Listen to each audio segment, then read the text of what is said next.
ஹாய்ங்க. இந்த வீடியோ பார்த்தோன்னே கண்டுபிடிச்சிருப்பீங்க. இன்றைக்கி நம்ம எந்த செடியை பற்றி நம்ம பேச போகிறோம்னு சொல்லி பார்த்துருப்பீங்க. உங்கள் எல்லாருக்குமே தெரிஞ்சது தான். ஆனால் தமிழ்நாட்டில் இப்போ இதோட விளைச்சல் கம்மியாயிட்டு தான் வருதுங்க. நல்லா பார்த்துக்கோங்க. நம்ம பார்த்துட்ருக்கிறது தாங்க அகத்திக்கீரை. வாங்க அதை பற்றி நம்ம முழுமையாக தெரிஞ்சுக்கலாம். அகத்திக்கீரையோட நன்மைகள் என்னன்னு பார்க்கலாங்க. பாரம்பரிய முறைப்படி உணவே மருந்து, மருந்தே உணவுன்னு தாங்க அந்த காலத்துல இருந்துச்சு. அகத்தை சுத்தம் செய்யறது அகத்தி அப்படின்ற ஒரு பழமொழியே உண்டுங்க. அதாவது நம்ம உடல் உறுப்புக்குள்ள போய் அதோட வேலைகளை எல்லாம் சரி பண்ணி அந்த உறுப்புகளை சுத்தம் செய்யறதுனாலதான் இதுக்கு அகத்தினே பேர் வந்துச்சுங்க.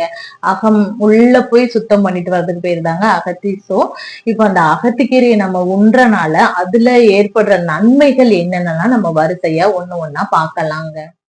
முதலாவது அகத்தியோட நன்மைகள் என்னன்னு பார்த்தோம்னா, அது உடல் சூட தணிக்கக்கூடிய ஒரு கீரையில முதன்மையா அந்த அகத்திக்கீரை இருக்குங்க. அதாவது உடல் சூடுனால நம்மளுக்கு வாயில புண்ணு, வயிற்றுல புண்ணு, எனக்கு அல்சர் ஆயிட்டுன்னு சொல்லுவோம்ல, அந்த மாதிரி இருக்கிறவங்க இந்த அகத்திக்கீரையை உணவுல எடுத்துக்கலாங்க.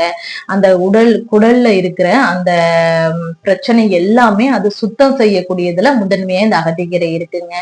நெக்ஸ்ட் பார்த்தோம்னா, கண்கள்ல இருக்கிற பிரச்சனைக்கு, அதாவது எனக்கு நம்ம அதிகமா கம்ப்யூட்டர் யூஸ் பண்றோம், அதிகமா செல்போன் பாக்குறோம் போது அந்த கண்ணு எரிச்சல், அதுக்கப்புறமா கண்ணுல வரக்கூடிய இந்த சின்ன சின்ன வலிகள், அதுக்கெல்லாம் அந்த சூடுனால கண்ணு எரியக்கூடிய அந்த கம்ப்ளைண்ட்ஸுக்கெல்லாம் இது நம்மளுக்கு ரொம்ப ஹெல்ப்ஃபுல்லா இருக்குதுங்க. அதே மாதிரி பார்த்தோம்னா விட்டமின் ஏ இதுல ஜாஸ்தியா இருக்கிறனால கண்ணுல எந்த ஒரு கம்ப்ளைண்ட்டும் வரவிடாதுங்க. மூணாவது பார்த்தோம்னா முக்கியமா இதுல கால்சியம் அயனும் அதிகமா இருக்கிறனால எலும்புகளுக்கு ரொம்ப நம்மளுக்கு பிரயோஜனமா இருக்குங்க. அது முக்கியமா பெண்களுக்கு ஏற்படுற அந்த எலும்பு தேய்மானத்துல இந்த அகத்திக்கீரை முக்கிய பங்கு வகிக்குதுங்க. நம்ம இந்த அகத்திக்கீரையை உணவுல எப்படி எடுத்துக்கணும்னா பொரியல் மாதிரி எடுத்துக்கலாம். அதே மாதிரி பாத்தீங்கன்னா சூப்பாவும் எடுத்துக்கலாம். ஆனா இதை அதிகமா நம்ம உட்கொள்ளக்கூடாதுங்க. நம்ம வாரத்துல ஒரு நாள் அப்படி இல்லைன்னா மாசத்துல 2 முறை இந்த அகத்திக்கீரையை எடுத்துக்கலாம்.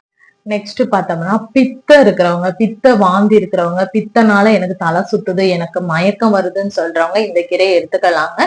பித்தத்தை தணிக்கக்கூடியதுல முதன்மையா இந்த அகத்திக்கீரை இருக்குங்க.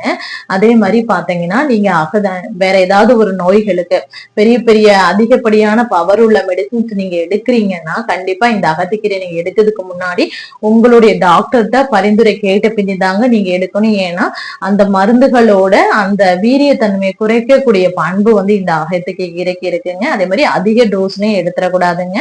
இதோட இன்னும் நாங்க ஹோமியோபதியில இந்த அகத்திக்கீரை நாங்க எப்படி பயன்படுத்துறோம்னா இதுல இருந்து எக்ஸ்ட்ராக்ட் எடுத்து அகேவா அமெரிக்கான் என்ற பேர்ல நாங்க யூஸ் பண்ணிட்டு வர்றோங்க. அதிகமா எதுக்கு யூஸ் பண்ணுவோம்னா ஃபீவர், இன்ஃபிளமேஷனை குறைக்கக்கூடியதுங்க. ஃபீவர் கண்டிஷன்ல யூஸ் பண்ணுவோம், இன்ஃபிளமேட்டரி கண்டிஷன்ல யூஸ் பண்ணுவோம். அதே மாதிரி பாத்தீங்கன்னா இது ஒரு லிவருக்கு நல்ல ஒரு பூஸ்ட் கொடுக்கக்கூடியதா இருக்குங்க. லிவரோட ஹெல்த்தை இம்ப்ரூவ் பண்றதுக்கு இந்த அகத்திக்கீரை நம்மளுக்கு ஹெல்ப் பண்ணுது. அதே மாதிரி பாத்தீங்கன்னா இம்யூனிட்டியை கெயின் பண்றது, இம்யூனிட்டி பூஸ்டர்னு கூட சொல்லலாங்க.